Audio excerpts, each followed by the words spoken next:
Kapatid na Felix Manalo? I will answer it, please. Mr. Moderator, I have 1 minute to answer. Jokes. Nakausap mo ba siya ng personal? Ika, oo o hindi? Ito ang sagot. Hindi na kailangan kausapin ako. Kahit hindi ako nakausap. Pero sa Biblia, ang katotohanan, ang Iglesia ng Dalalag ni Cristo, Mateo 16:11, hindi mawawala. It cannot totally apostatize because Christ promised, even the gates of hell, the demon, cannot destroy the church that Christ built. And it is not the Iglesia ni Cristo, 1914, which you tell earlier that is restored because it has disappeared and apostatized. That is false. Bad job and question. Alam mo, kahit nagagalit niya ng mga tao, hindi mo hindi ang Espiritu. Please, direct question. Mr. Moderator. Direct question. Sige, ito na lang.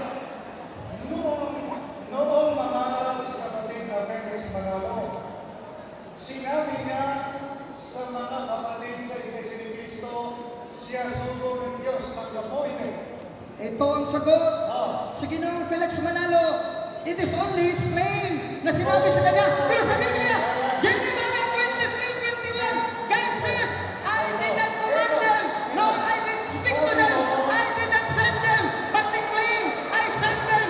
These people, these false prophets and messengers, God has not spoken to them, even in dreams, even in visions, even verbally, because you failed in your affirmative stand, reading the Bible. Felix Manalo is not in Scripture.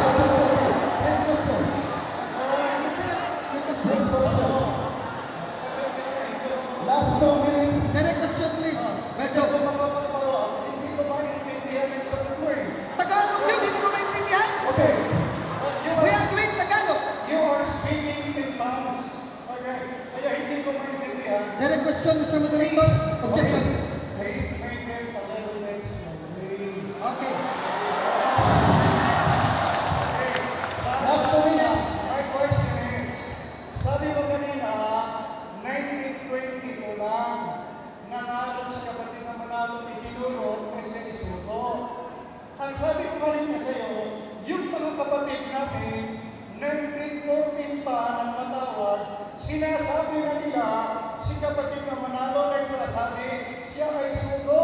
Ngayon, sino paniniwalaan ko? Yung mga nakausap ni kapatid na Manalo o ikaw na nakinig ng chismes? Ito.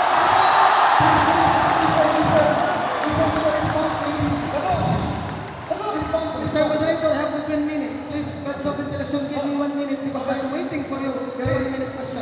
The answer is, it is only a mere claim by Felix Manalo and his members of the church which he founded in 1914. But in the scriptures, Jeremiah 23:21, God said, I have not sent these prophets, yet they run. I have not spoken to them, yet they prophesy. Hindi ako nagsalita sa